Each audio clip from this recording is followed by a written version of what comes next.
the Maitland City Council meeting of March 25th, 2024. If you would please remember to silence your phones or electronic devices. And as is customary, we're going to begin this meeting with a moment of silence. So if you please join me with that.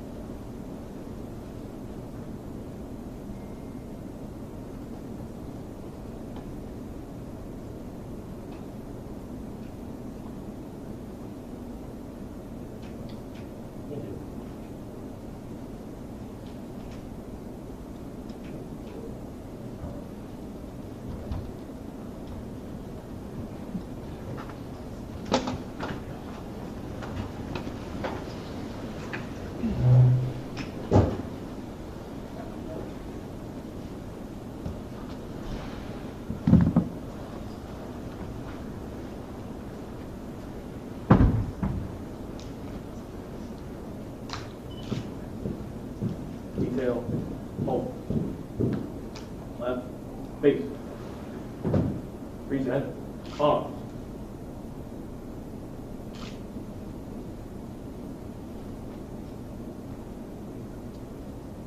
Please join me in the Pledge of Allegiance.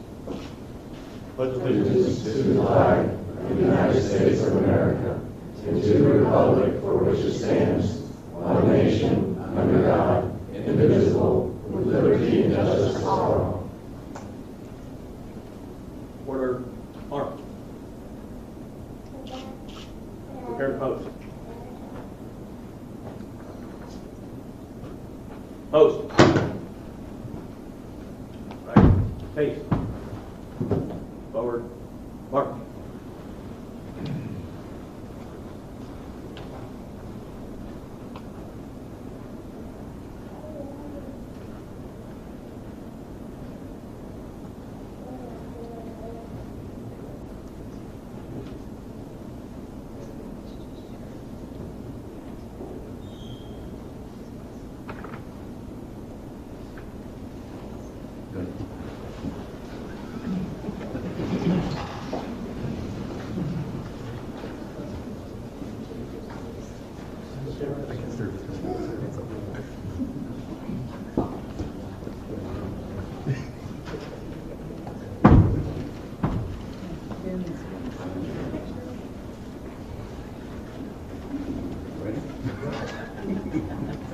Please raise your right hand and repeat after me. I state your name.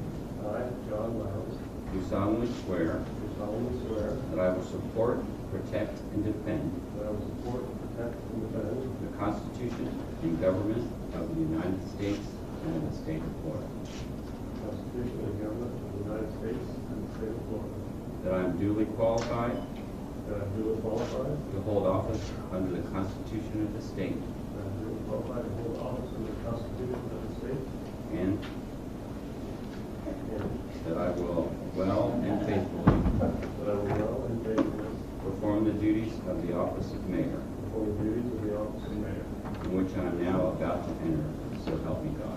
and which I am now about to enter, so help me God. Congratulations.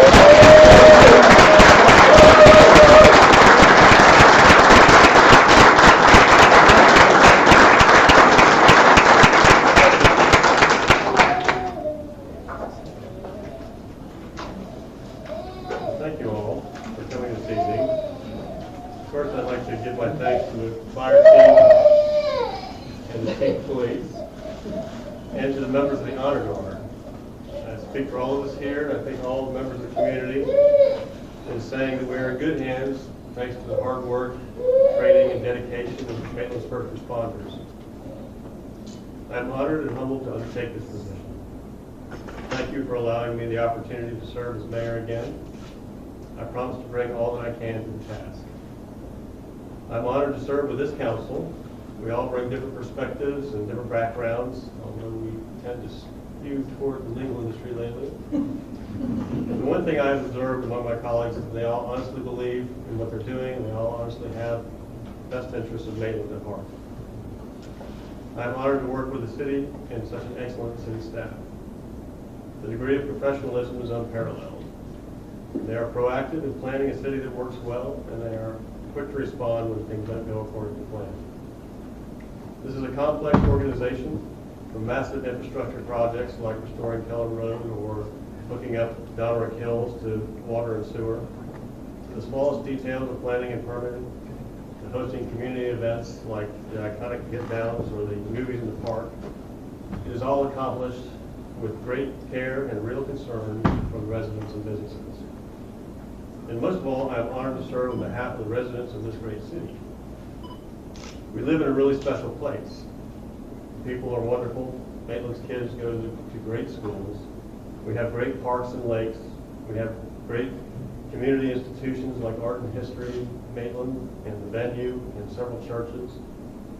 And a new library just approved last week by the voters of Maitland.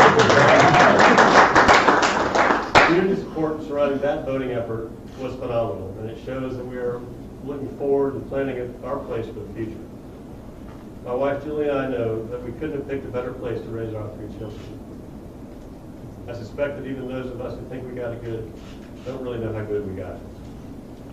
And we're going to try to do better. That's what this council is about. That's what the city staff is about. And I think that's what Maitland's residents expect. Thank you very much.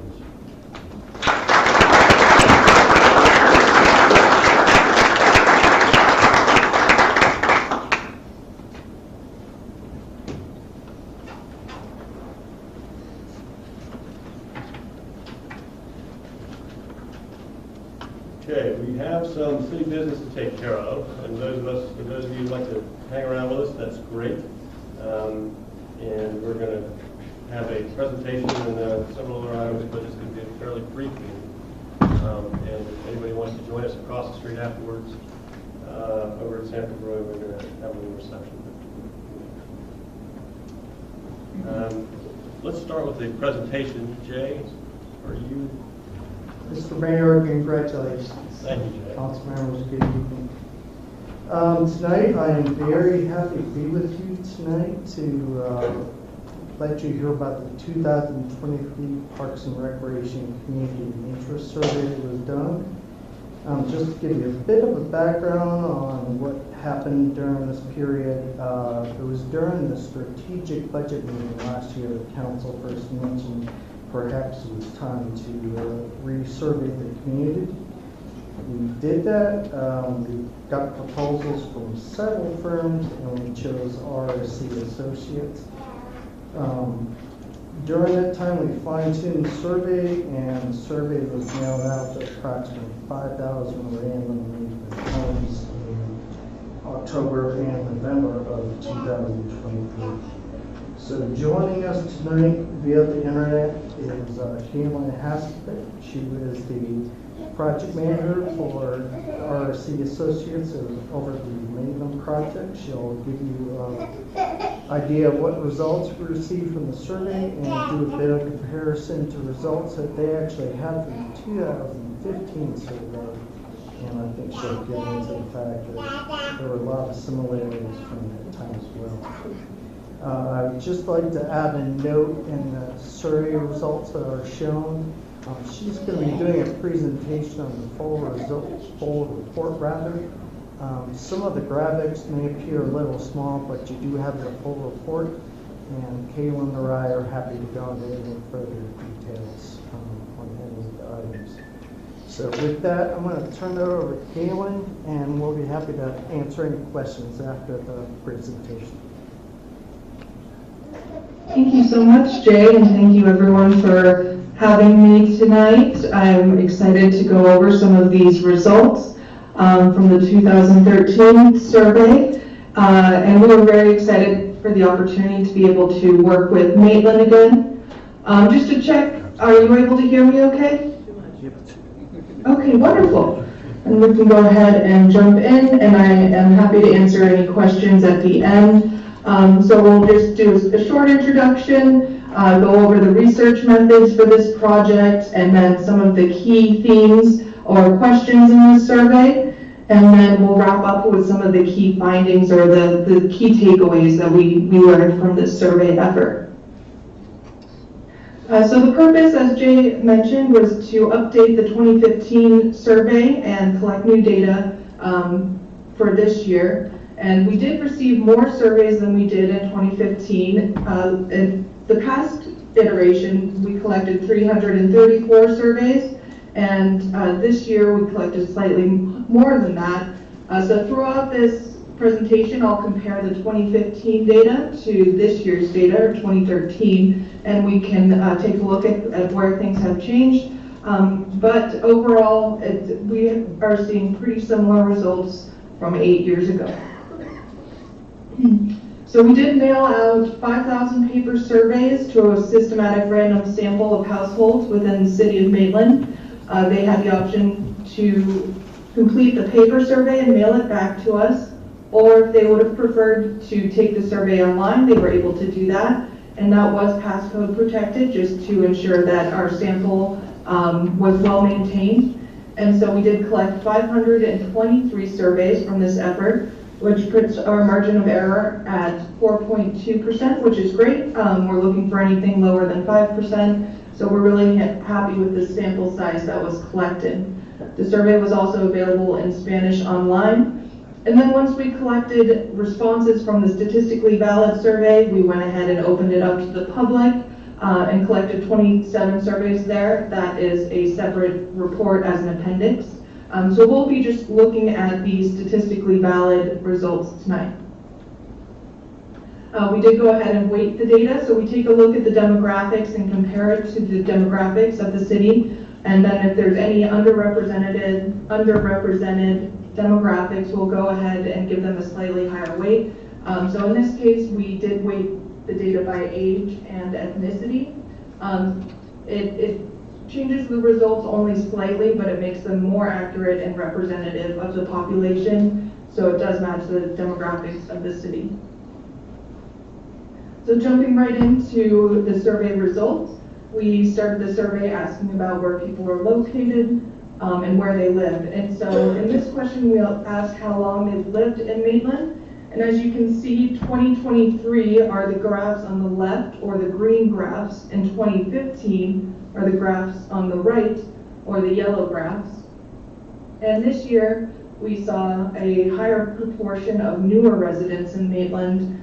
43 have lived in the city for less than a year to 5 years, compared to 25% in 2015. So we did hear from newer residents. The average length of time for the 2023 sample is about 14 years in the city of Maitland, compared to about 20 years in 2015. We asked where in the city do they live, and the distribution is pretty similar to 2015, with most respondents residing east of Orlando Avenue. And then we'll talk about the current facilities and programs. So this question we ask: on a scale of 1 to 5, how important to you and your household is the availability of parks and recreation opportunities in Maitland? And as you can see, it's very important, and it's remained important since 2015. We have 65% of respondents in 2023 saying it is a 5 out of 5, very important parks and recreation opportunities. And similar in 2015, just goes to show how important it is at all the work that you do there. And then we ask, how familiar are you with park and recreation facilities and programs and services provided by the city? Still higher levels of familiarity. There's an average of 3.5 out of 5 this year, compared to 3.7 last year. So a slight drop in levels of familiarity. That may be due to the newer residents who have responded to the survey this year, but overall still slightly higher levels of familiarity overall. This one I know is difficult to read, so I think it would be good to reference the full report, but I will go ahead and mention some of the highlights. So we asked about importance of facilities and programs and special events, so we'll talk about that one next. But in terms of importance, there's 2 rows here. There's the 2013 on top and then 2015 on bottom, so we can compare all the ratings over the 2 years. In general, they're very similar ratings. Pathways and trails and city parks are the most important facilities both this year and in 2015. And then following that is access to lakes, picnic shelters, and playgrounds. A new category that we added this year was pickleball courts, and that is it rated as a 3.4 out of 5 in terms of importance to the community. And then we ask about how well are these facilities meeting the needs of the community currently. So city parks, we have high ratings there, 4.1 this year compared to 4.0 last year. And then that is followed by playgrounds and pathways and trails. Pathways and trails was rated higher in terms of importance. However, a slight dip here in terms of meeting the needs of the community, but we are seeing an increase in how well the trails are meeting the needs of the community compared to 2015. And then lower down here, we have splash pads, and then pickleball courts and event and meeting spaces. And then we do the same questions of programs and events, both importance and satisfaction. So here you can see the most important program and events are the farmers market. 86% of both samples in 2013 and 2015 said either rated it a 4 or a 5, most important. So that's a very important asset to the community, followed by community events and family programs. And then as we look lower down on the list, we see a few programs that are split between not as important and very important, and those are more age specific. So senior programs, teen programs, youth camps, just depending on the demographic of the respondent. Then we ask the same, how well are these programs and events currently meeting the needs of the community? Farmers market rated very highly there. Community is very satisfied with the work being done with the farmers market as well as community events, so that's a great sign that it's both important and residents are satisfied with those programs. And then again, lower on the list are adult sports, teen programs, and teen sports, but still above a 3.0 average, so good levels of satisfaction there. And then what we do is we take the ratings for importance and the ratings for meeting the needs of the community, and we graph it so we can see where there may be opportunities to focus more, or which facilities or programs are performing exceptionally highly. So this quadrant here on the upper left is a high importance, low needs met rating. And that's where we want to focus on efforts for potential improvements. And then this quadrant on the upper right is high importance, high needs met. So that is when the programs and services are doing very well, the community is very satisfied. The lower left is more niche programs, so a small but passionate following. And then the low importance, high needs met. So current levels of support appear to be adequate, and future discussions evaluate whether the resources supporting these facilities and programs outweigh the benefits that may be there. So we went ahead and graphed these. We wanted to do this the same as 2015. Again, this is a little bit difficult to read, but I would just point out nothing fell into this upper left-hand quadrant, which is the high importance, low needs met, which is a great sign. We're seeing a number of the facilities and programs here in the high importance, high needs met, which is wonderful, a good sign of a satisfied community. And then again, the smaller, more niche programs and services are here in the lower left, so splash pads, pickleball courts, and some of the more age-appropriate programs, teens and youth. So not too much of a difference from 2015. We're still seeing high levels of importance and satisfaction with city parks and pathways and trails and the farmers market and community events. And again, nothing following in that high importance, low needs met. So that is wonderful. And then we asked a few questions on values and visions, kind of thinking forward thinking for the next couple of years. We asked what top 5 areas should the Parks and Recreation Department focus on? And this is, again, this may be a little bit difficult to read, but it's a bar chart and it has it broken out by the 1st, 2nd, 3rd, 4th, and 5th rating. So they were able to select 5 in order. And what comes out on top here is community-wide special events. So that's a high priority, thinking towards the future, followed by balancing organized sports and passive park amenities, accessibility, and developing new parks in underserved areas. And lower down here on the list is leveraging partnerships, volunteer opportunities, and expanding programs and classes for all ages.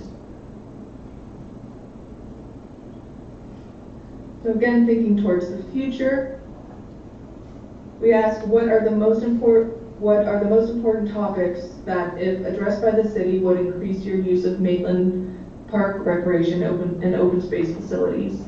So again, green is 2023 on the left, and yellow or orange is 2020 or 2015.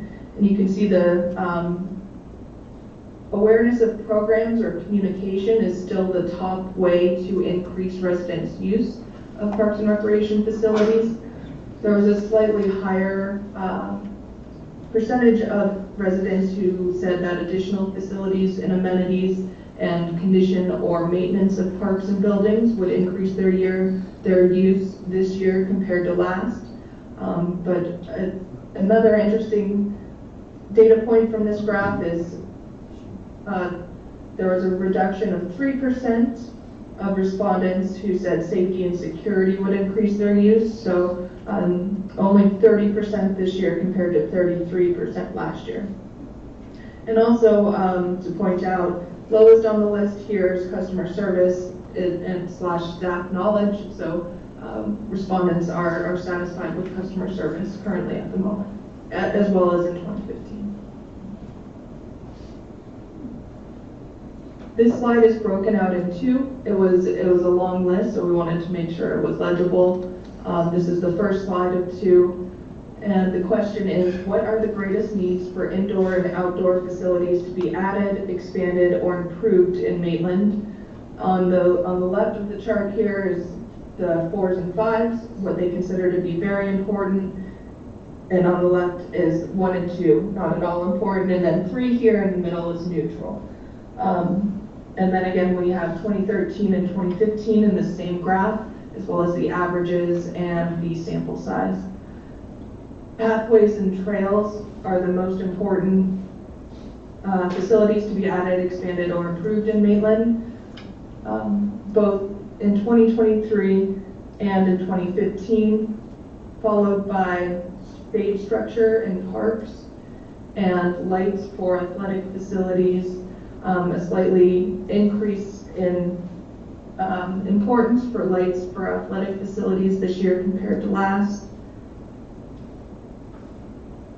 And then as we look lower down the list, these items tend to be a bit more neutral in terms of importance. We look at the second slide. These are the lower rating priorities for the next 5 to 10 years. Here, the biggest difference you can see is pickleball courts. So we did ask about that in 2015. Half of the sample said it was not at all important, compared to nearly half of the sample this year that said it was very important.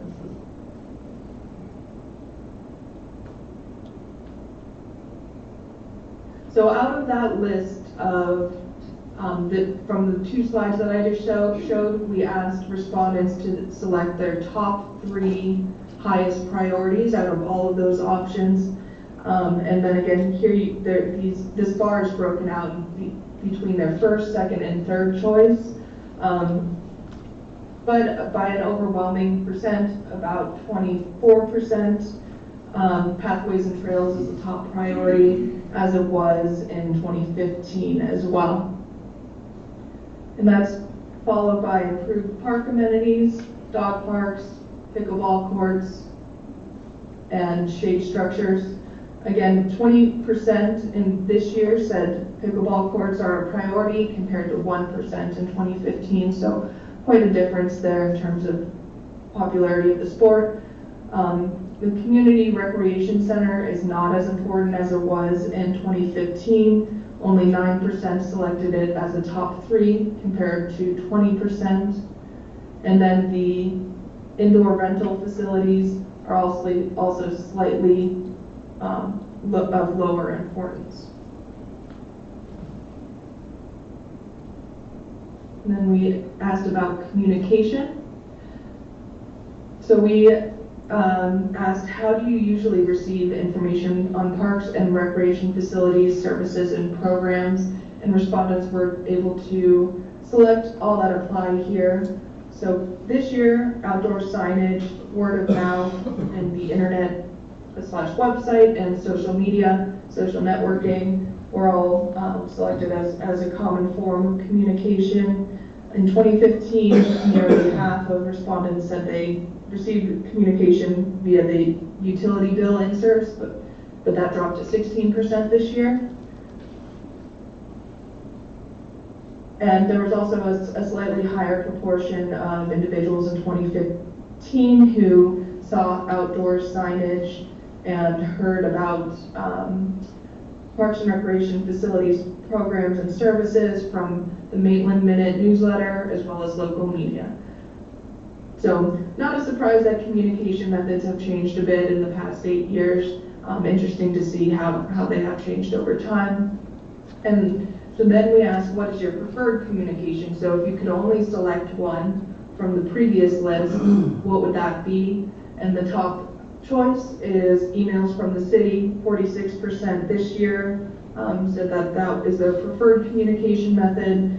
Similar to 2015, slightly less.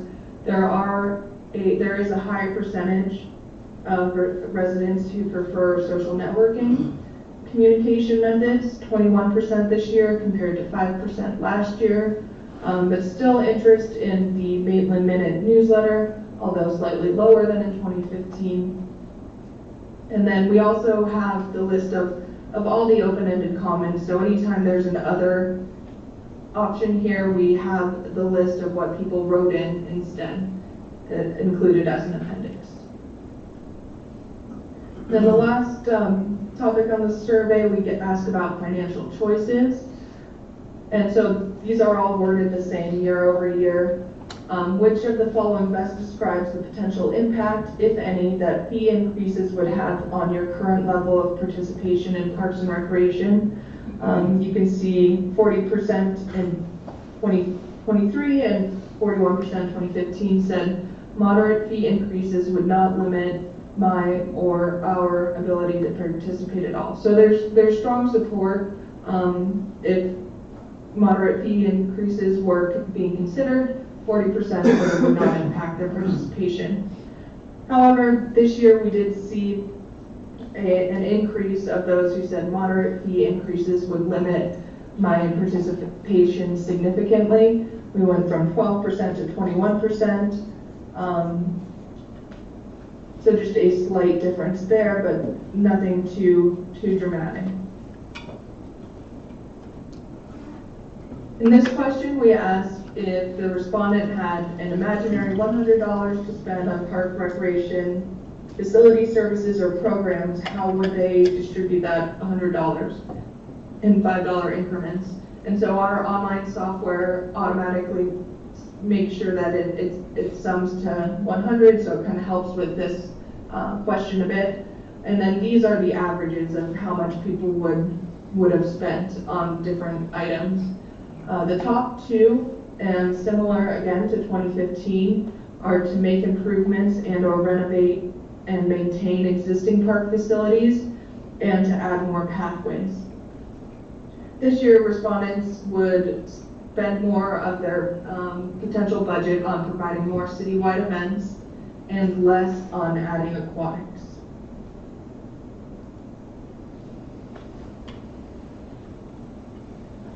So I'll just briefly go over these key findings, and then I'm happy to answer any questions. This pretty much summarizes what we've talked through so far. So overall, pretty similar results to 2015. The sample is slightly different. This year's sample is made up of slightly newer residents and more individuals without children, and a greater percentage of those who rent their home. There's a high value placed on local parks and recreation opportunities. This year, 65% of respondents rated the importance of local access to parks and recreation as a 5 out of 5. So very important to the community.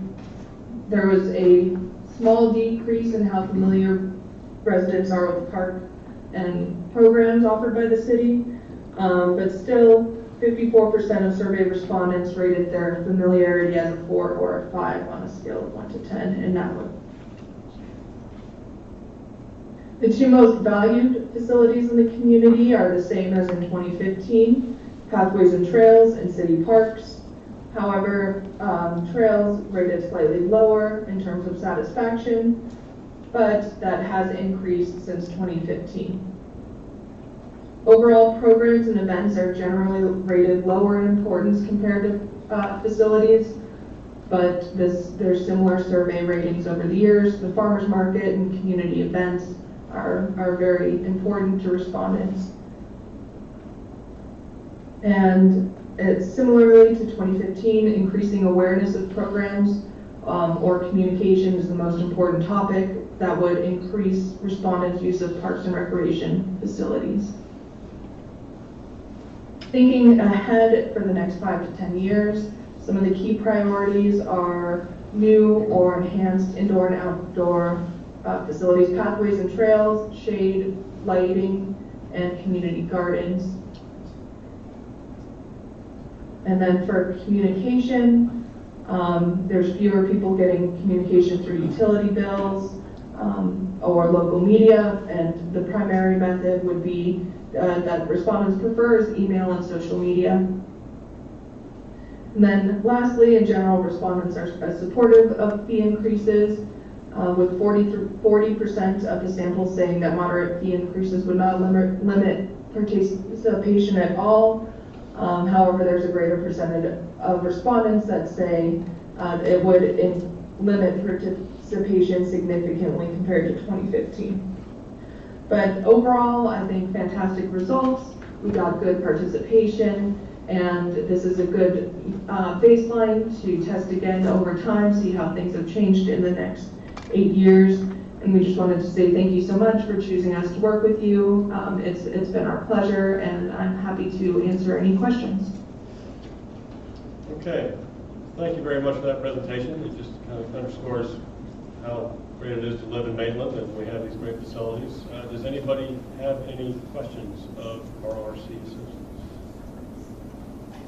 I just have a question. Caitlin, as you stated, we see growth on our west side of I-4, and we see potential more growth coming in the future. We really don't have facilities, park facilities, or activities over there for the people on the west side. So I guess my question is to you, do you have an amount, like in our city, I know for every 1,000 we say we need an acre of parkland. Is there a number that y'all typically work with to say that you would recommend to say, with this many people, we recommend this much space and this much activities that could help us going into the future with what our needs are going to be for the west side? I don't have an answer for that question. I know that there's different numbers online and opinions on that. We really specialize in more of the data and analysis side of the statistically valid survey. However, what we could do is we're able to do different cross tabs of the data or look at specific areas. So if we wanted to see how respondents from the west side part of town responded to this survey and what their priorities are, that is something that we'd be happy to do. We could break out these responses by these different areas of the city and see if there's any differences there or priorities for the future. Okay, thank you. Anybody else?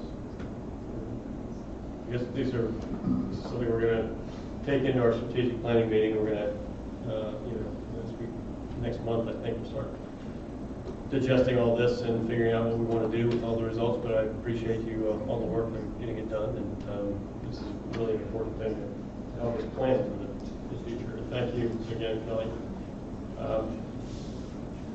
Anything else on that? No, sir, that's it. We're going to be using this sort of springboard as we launch into our capital planning for Parks and Recreation for the next 5 years, using this information to inform that decision making, which will be starting in April on the 29th at our strategic planning session. Okay, great. Thanks, Jack. Thank you. All right, old business. Mr. Regenstein, anything? No, sir.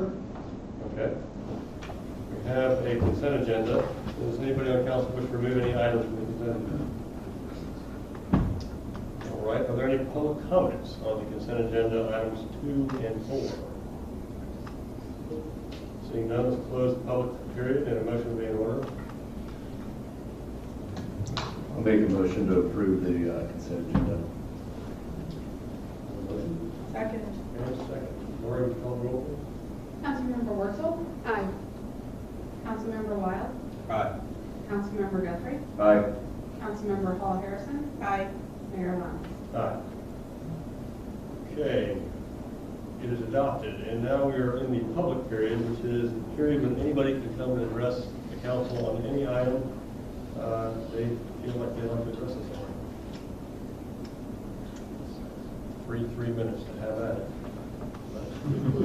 I think if we see one taker in the back there, yes. Is this our celebratory Yes. boo-boo? Well, I was going to let everybody else get his shoppers, but nobody moved. So I am Stacy Larson. I'm the director of the Maitland Public Library.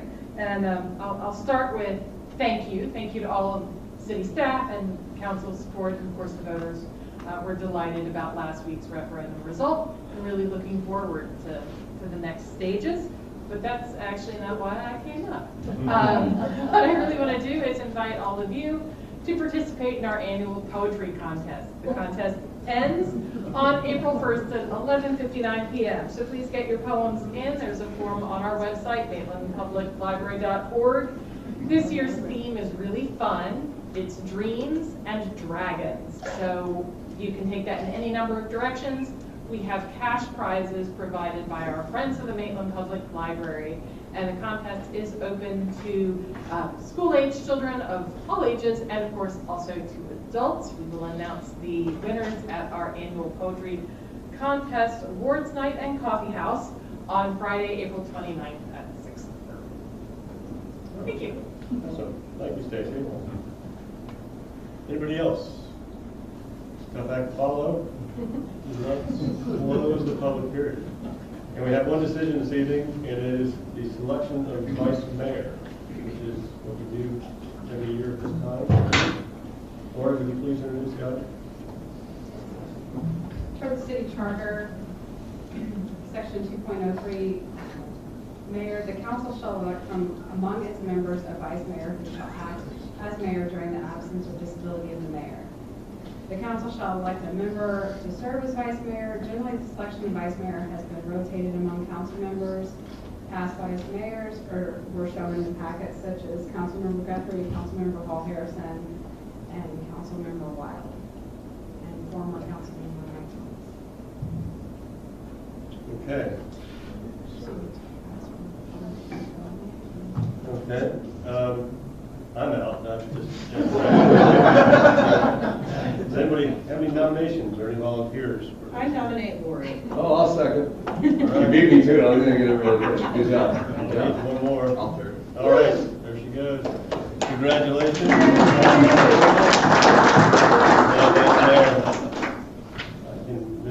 council meetings with full knowledge that you'll take care of me. That's great.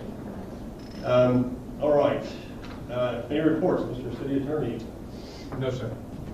Okay, Mr. City Manager. Just real quickly, I've had discussions with, I think, all of you and several residents have called me regarding the next steps in the library process. So just real quickly, we're meeting with HBM on Wednesday to develop scope of services for the next phase, which will include construction plans for the library. That's going to anticipate to be approximately a year-long process. But I'll know more of that on Wednesday when I talk to them about. The first step is going to be resolving site issues that we sort of left hanging out there at the end of the conceptual design process. So we'll wrap those up before they can move into actual the hard design of the library and see how it's going to fit on the site. In terms of the funding piece of it, we have the advantage of time on our side. We don't need to rush into the bonding piece of it to borrow the money because we have that design process to go through. So I think that time will probably prove beneficial to us from an interest rate standpoint. So as we work through the process, we'll be consulting with our financial advisors and bond counsel on timing, when that would be most appropriate. And we bring that information back to you when we get the aspects of where that would fall and what their advice is. But certainly the first order of business is getting HBM under contract and working on design issues. So. Okay. Awesome. Anybody else? Oh yes, the volunteer event is this Thursday. So and it's going to be at the Art History Center, Maitland, 5:30. All right, and I would like to thank all my friends and neighbors, and especially my family for showing up and filling up the front row. And it's just very gratifying to have everybody here, and all the folks from the floor committee and the library board back there who did so much great work in the last few months. And it's just, I'm very happy about all that. So thank you for coming. I appreciate you all being here. City Attorney already gave a shot. Yeah. Let's go. All right, good. Well, thank you, and we stand adjourned. And please come and join us across the street at Tampa Brewing for